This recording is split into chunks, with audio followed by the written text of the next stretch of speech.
What's up, guys? Sub-Zerek here for my second ever Set 14 VOD review. Let me amp up the speed here. Today, we got a really fun comp that I want to talk about. I kind of hinted towards it in the last video, but yes, this comp is an absolute blast. It's a reroll comp. I know you guys love your reroll comps, so we can, yeah, we'll have a blast with it. So, yeah. Start off here with Gragas and Vi. Vi is a Cypher. She's a Vanguard, which is kind of a generic defensive trait. But Cypher, yeah, so Vanguard is, I can jump back for you guys. Let me jump back so you guys can see. So they gain extra durability while shielded, and then a combat start and 50% HP, they get a shield. We've seen, I'm pretty sure this exact version of Vanguard before. Cypher is a pretty cool new trait. It's one of those like Lost Streak traits, like Heartsteel, where the more units you kill, the better. But the kind of like meme of it is that you only get to cash out once per game, and when you cash out, you flip Cypher, you get your cash out, you get, your items, whatever that is, and then after that, the trait provides you AD and AP. It's kind of an interesting version. So yeah, Marksman is a cool trait. These units get AD after 8 seconds. They get extra AD. Rapidfire is one of those stacking attack speed traits where they just every auto, they get more attack speed, up to 10 autos, I believe it is. And then we have the Nitro trait, which we can talk about more this game, because that is going to be the focus of this game, because I see Rapidfire Crown and I have this idea. I saw somebody else in my playtest do this, and it's a really cool idea. So you play Rapidfire, reroll, you take the Rapidfire Crown, play 6 Rapidfire by the end of the game, and the idea is that you have this Kindred unit who is a Nitro and a Rapidfire. So yes, your Rapidfires gain this extra attack speed. It's kind of like, 6 Sniper, where you're going to be low frontline if you just play 6 Rapidfire, but Nitro is this trait, which we can talk about the second we actually end up getting it in. I don't think we get it in immediately, but we eventually get it in. But Nitro is this trait. I talked about it a little bit in the last video, so if you guys missed that, go watch, because that last one was crazy. But it's a summon trait, and the summon unit gets scaled up throughout the game, depending on how many Nitro units you have in. I can talk about it more specifically, but as you have more Nitro units in, and as they start up, you scale the summon trait up, and that summon gets more HP as you get, scaled up. So you end up with this like actually really tanky summon trait dude that can make up for the fact that you were playing, 6 Rapidfire units. You don't, have a lot of frontline there, but you get it in that you have the Nitro. So that's the idea, at least, and let's see how it goes. Boombots is a pretty interesting trait. I still don't like 100% get it. I think it's similar to kind of like Automata in that, units. Did I hover it over here? Actually, yeah, I did. Let's go back here, and maybe I can drop down the speed so it's a little bit easier for you guys to see here. Rapid fire we've seen already. Boombots. So every 500 damage dealt, they fire a missile at a nearby enemy that deals magic damage, and then 8% of damage taken contributes to damage dealt. So yeah, it's kind of like this trait where like you shoot damage out. The more damage you take, the more damage you deal.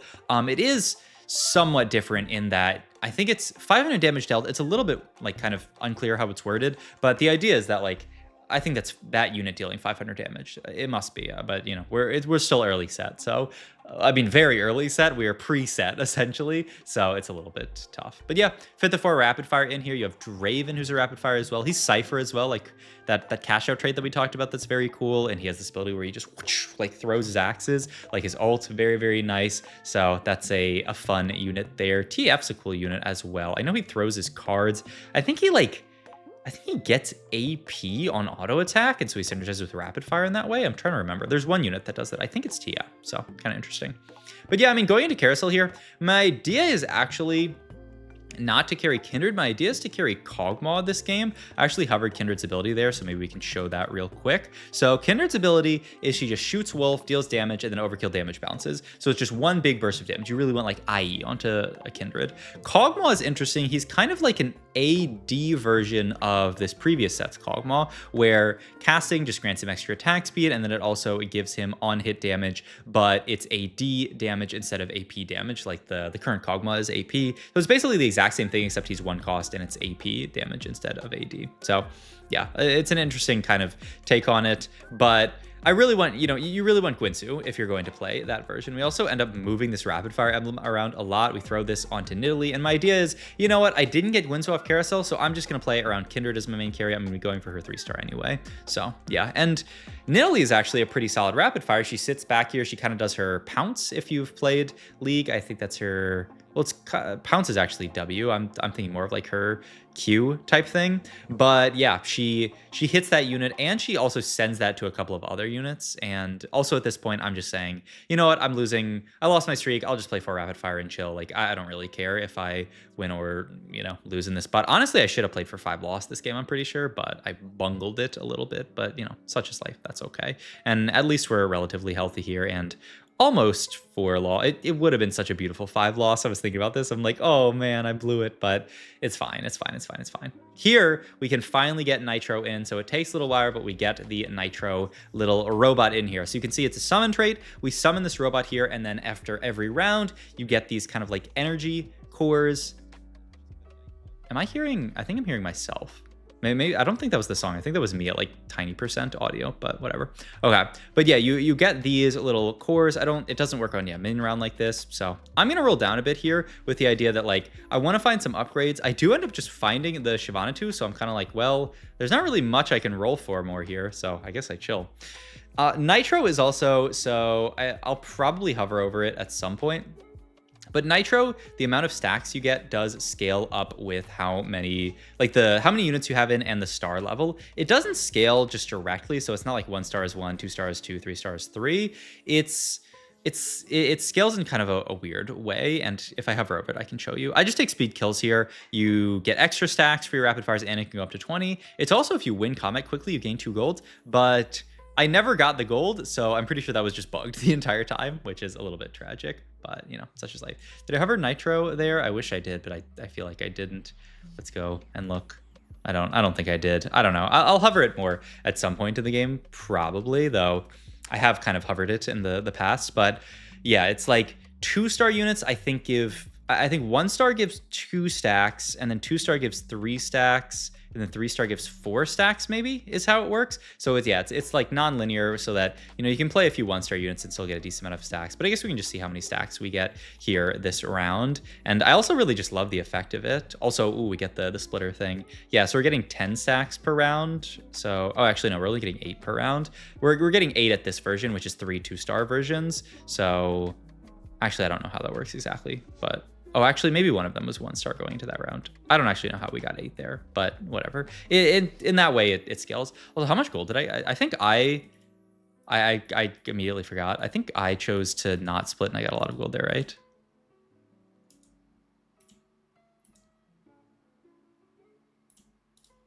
Oh, it's probably coming. No, here it is. There we go. Oh yeah. Okay, it was just 10 gold each. Wait, actually, both the games that I've watched have just been 10 gold each. That's kind of hilarious. But I mean, yeah, I'm just sitting here waiting to roll for my 3 stars, sitting on this 4 rapid fire board. I could be getting more stacks by playing this Elise, but my thought process is it's just such a downer to like play to have to play this Elise on this board and drop it a 4 rapid fire, especially with this augment that makes me want to play 4 rapid fires. But yeah, you can see I check rapid fire a lot this game. I'm like, what? Where's my gold? And I'm pretty sure they just forgot to code that pit in, or maybe there's some kind of issue with the logic for it. But in any case, we did not get any gold. So we're actually kind of playing down half an augment, if you want to think about it like that. Like, this game was not even the best case scenario, but yeah. Any case, I pick up Nidalee here. Yeah, I'm really getting... No, actually, I think I got 9 there. 9 would make a lot more sense. 3, 2, maybe I'm getting 9 per round and something weird happened. Now I have a 3-star, so I think I will be getting... Oh, wait, I hovered over it for a second. Now you guys can see. Yeah, let's hover. Oh yeah, so Chrome per star, 2, 3. Oh, it's 5 actually. Yeah, 2, 3, 5, and then 7 if you get to a 4-star. So yeah, 2 for a 1-star, 3 for a 2-star, 5 for a 3-star. So here on my board, I have 1 3-star, so I'm getting 5, and then I'm getting 3 plus 3. So I'm getting 11 every single round is the idea. So yeah, and then once I get Elise in, I'll get an extra 2, so I'll get 13. Kind of like the theoretical max, like in a reasonable case scenario, you end up getting is like 18, because you 3-star everybody except for the Elise, so you get 5 plus 5 plus 5 +3. So that's the idea. But, you know, 18 stacks around is a pretty good amount. I guess you could also see when you get to, it's 200 stacks, it turns into the T. It's not the T hex. It was called the T hex in the past, but it's not T hex here. It's kind of, it's cool. You guys will see it when we get to that amount of stacks. But yeah, still kind of chilling on this board. We pick up Zeri, who's a cool rapid fire, though I don't know that she really fits on this board. I guess I could actually just play her over Kogmaw at this point, but I'm kind of close to Kogmaw 3. Also, I was like, this person is going 8th. I'm like, there is no way they are going to have enough like brain power to do all of this, especially being like dizzy because it's new set. But yeah, I mean, just rolling down every single round, trying to find my 3-star, really praying for 3-star Kindred. I honestly don't really know how you're supposed to itemize this Kindred unit because like IE feels good. Oh, also this is another hacked orb here. This is this crazy hacked orb that has all of these silver orbs in it, which is just crazy. They have a nice thing where it doesn't explode the orbs into gold, which is cool, but still like it's so tough actually.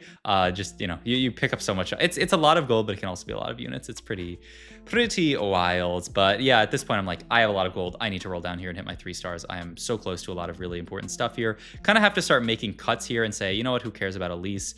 I'll find another Elise later, and I do end up actually just leveling here and playing the Elise here and getting the 4 and the 4 in here. Though I do actually feel really bad because I ended up ditching my TF, and I'm like, shoot, I really need TF3 in this, or not TF3, but just TF at all, so that I can play 6 rapid fire, which is the whole reason that I'm playing this setup. But yeah, going into that last augment here, I do not remember at all what I take here. I'll be real with you guys. Oh, I do.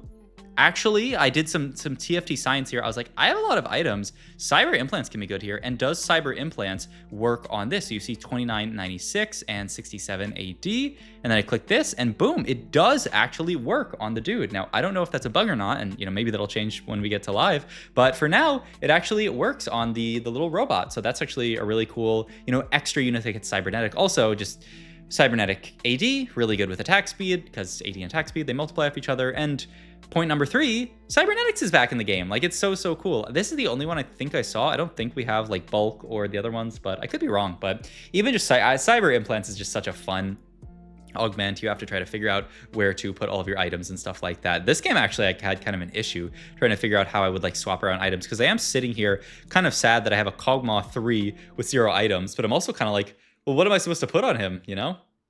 I don't want to move these items off Draven. Draven's actually doing a great job of like spreading red buff, whereas Kogmaw is just going to go pew, pew, pew. I mean, he'll use the attack speed fine, but the IE is actually completely wasted on Kogmaw. You think about, you know, previous version of Kogmaw, JG doesn't really do anything on him either. It's because, you know, his attack just, well, I guess it provides you that on hit. I guess the on hit, I'm trying to, with the AP on hit, I don't know, nobody ever built JG on Kogmaw. I'm trying to remember if the AP on hit can actually crit or not. And I guess my intuition is that it wouldn't actually be able to naturally crit, but yeah. In any case, I just build the Warmogs here because I need something to build out of this Giant Spell. Obviously, I'm not going to build Sunfire here, so, you know, Warmogs, good enough here. Extra HP onto our Shyvana, just going to make her a little bit tankier because, once again, this is all the front line that I have. It is a little bit sus, you know, it's not a ton, but this is the price that you pay for wanting to play this vertical rapid fire, and I'm hoping that I can just push level and find the, well, I already have the Elise, so just add the Elise on the board and then I can start getting a laser beam, which will be really sick. But yeah, I mean, you can see the board's doing great. Just the 6 rapid fire with just enough frontline is so good here. And every single round I'm scaling up my dude. This is a board where you really, there's actually like a lot of scaling factors in this set now that I was kind of thinking about it. There, you have Zac. There's 2 scaling 5 costs. You have Zac and Garen, who scale up with rounds. You know, Zac can get those bloblets, if you guys saw my last video. If not, maybe, I think I end up playing a Zac on this board. And then you also have Garen, God of the Net, who can end up almost like giving you emblems over time. And then you also have Nitro, which is something that scales up over time. So there's actually like a decent amount of, I guess you could call it like inevitability in this set, where like, you know, if you're in a good spot with Nitro and you're scaling up, that means, you know, you're getting stronger every single round. And if you beat somebody, then, you know, you're only going to be stronger when you fight them again 3 rounds later. So it's, I mean, you know, it's fun to just feel yourself getting stronger every single round. So yeah, end up leveling up here, get the 4 Nitro in. So now we're gonna get the laser beam. I happen to just take the Gwinsu here because I'm like, you know what? I just want an item for my Kogmaw. I want, it's kind of awkward because like I end up like cyber, like this allows me to kind of spread cyber implants in a nice way, but it is kind of awkward to not go for a third Draven item here. But I was kind of like, I want to get a Gwynsu onto Kogmaw and its cyber implants value. I'm not really sure if this was correct or not, but you know, whatever. I also eventually want to get this LW off of the Kindred because I'm just thinking Draven would be such a better LW holder. I think I was looking maybe for Kindred item there and I didn't end up getting it, which is why I ended up just going with the Gwynsus. I didn't really want to Gwynsu the Kindred because she cares a lot about just like getting the cast off. So yeah, but yeah, I mean, at this point, I'm just like, you know what? It's a fast 9. Like my board is already really strong. And once again, I'm getting stronger every single round and I'm really, really healthy. So I might as well just push 9 in this spot. And I mean, you can see the tankiness of the dude. You can also see the laser beam come out. It's actually pretty sick. And he does okay damage here. Yeah, I mean, we're still pretty early level, but did like, you know, yeah, middle of the pack damage, like 1500 damage. I mean, not bad for a unit that is also basically my main tank here. It's a lot of HP that this dude is getting, and I hover over it more later in the game, but like, you know, it's a lot of HP, which is very, very sick. But yeah, I mean, honestly, we're fighting a lot of these. This is a Boombots board, I guess, which I haven't really seen much of, though. It does have Urgot, which is a really cool unit that kind of, he marks dudes, and then he pulls them into the grinder. Also, I do just at this point say, I'm not hitting Shyvana 3, like I'm going fast 9, so who really cares about that? Also, I think I'm just looking for like something that I can throw onto Kindred here. I opt to just take the Renans at this point. I'm like, you know what? Kindred's auto-attacking a decent bit. Like that's probably fine. So I end up just taking that, I'm pretty sure, and then just throwing this onto the Kindred and moving the LW over. I don't know if I do this immediately. Oh, I also find kind of a fun unit to fit in here. I get the Jhin onto the board, who is Marksman for Kindred, which is nice. That's some extra AD.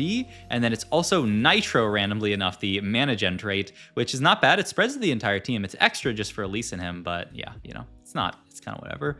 I do get kind of stomped here. I think this guy's really just like a fast 9 style board, though. Now that I think about it, were they level 8 there? In any case, they have like a lot of 5 costs on their board. So yeah, really, really scary. Also, the second I pick up Zac, I'm like, I need to fit Zac on this board. He's more frontline. He's everything that I need. So I can roll down and just pick up some bloblets here. And my thought is like, I'm scaling so hard. I just need to live as long as possible, right? If I can roll it to 0 because just getting a little bit tankier from an HP perspective means that I can get tankier from an HP perspective on my Nitro dude. And once I get to 200 stacks, remember, I get that T-Rex, which is, we're just about there. I think it's not this round, but next round that I get there, 176. Yeah, and also Zac Tube here, by the way. A little bit of a high roll. I mean, who's to say, really? Who's to say? Also, I love that I haven't talked about this at all, but I love that they made the like minion encounters different here. So like we fight the Mecha Aurelion here, and then there's a Mecha Azir later from going into stage 7. So it's just really, really fun. I like it a lot. And yeah, I'm just like, you know what? I'm like not really going 10 in this spot probably.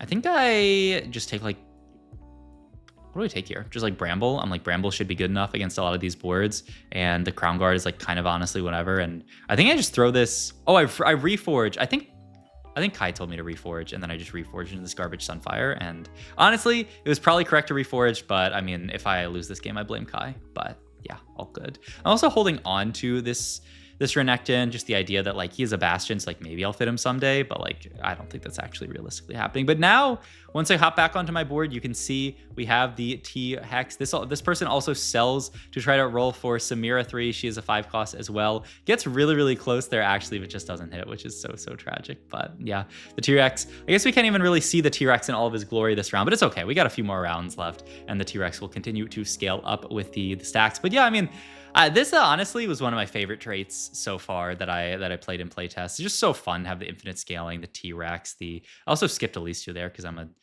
dingus. I forgot about the fact that I need Elise 2, so I'm like kind of hoping for it to come back. I'm also like, I see this Renekton 2, and then I'm honestly like, how am I ever fitting this? Like, I'm not playing it over Zac. So I mean, yeah, this is just and I don't really want to drop it a 4 Nitro. Like getting the laser beam is really cool because you can see bzzz. Oh, actually, I didn't see the laser beam go off there. It was actually, this fight was actually so close there.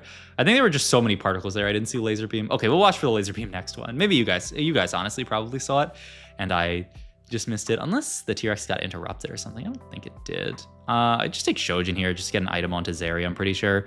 The idea is being like, you know, it's an item. Actually, yeah, I hit Zeri, and then I'm like, is Zeri 2 better than Kogmaw? And then I think the answer is like, yes. So I end up doing this kind of weird thing where I move this over. Also, I screen selector that because I just want to be like, hey, Pretty sure this one is bugged. Like it just didn't work the entire game, just to give me the other thing. But yeah, there you can see that giant laser beam does pretty good damage. You can see that dude lasts so long, right? At, you know, like 4,000 damage there was almost, and just is my main tank here. So I don't know, this unit's so fun to play around, and also I also just love the way they did it, where you have all these little like the crystals to pick up. Like it's just so fun, right? Just running around picking up the crystals. Like the snacks, the Poro snacks that were fed to Namzi or whatever they were, the Dragon Trainer snacks, were kind of boring. Like, you know, they just flew to it. But this, you get to run around and pick stuff up. And I'm pretty sure it does just auto pick up if you don't pick them up. It's not like there's no downside to it. It's just fun. So yeah, but yeah, I mean, my giant T-Rex just clears this guy. We have the Zac bouncing all around the place. Yeah, I mean,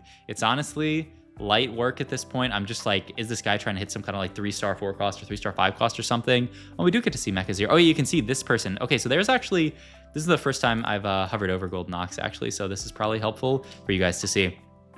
So yeah, they have damage amp, and look at this, they're up to 52 gold. So to upgrade their Golden Oxygen, they have to spend 52 gold, but they're getting, look at the bottom there, 54, almost 55% damage amp off Golden Ox, which is crazy. And they also have a chance to drop gold. And actually at 6, they have a chance to drop loot, which is really, really sick. So yeah, just is such a fun trait. It's like I got to play, I think maybe my other VOD that I'll do will be a game on Ox Force, because yeah, it's just such a fun trait to watch them like farm up stuff. But yeah, I mean, at this point, I'm like, whatever, just I think I take Static Shiv here because the T-Hex damage is AP and Elise's damage is AP, so it's like fine. And I'm just rolling down here for big juicy Zac on the board, just the world's biggest Zac. And yeah, I mean, my T-Rex has, almost 6,000 HP there. Zac has a ton of HP. So honestly, this fight looks like a little bit scary, but actually, yeah, I do lose this fight now that I remember. Oh yeah, we lost. I was kind of scared actually losing this fight, but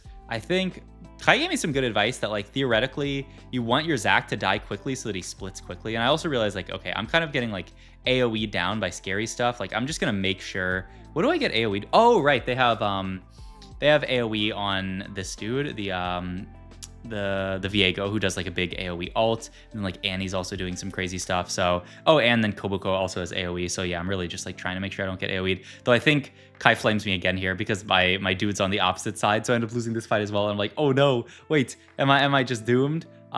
Which we'll see. We get to 300 stacks here. I'm like, you know what, Copium, we're just trying to get to maximum stacks here. And yeah, that's what it's all about here. So yeah, I need to make sure that I have like red buff and LW on the same side here. I see this guy swapped to the opposite side. Oh, I remember this. This was so bad, but I swapped my Zac to the other side there. And I'm like, oh no, like my Zac is just in straight up Narnia and a million units kill me. I mean, this fight was giga positioning diff, and then I died. Oh my God, I forgot this game was a second place. Okay, that game was a little bit tragic because I'm pretty sure if I just have my Zac right here in front of all my dudes, I'll be fine. But I kind of griefed it like multiple times.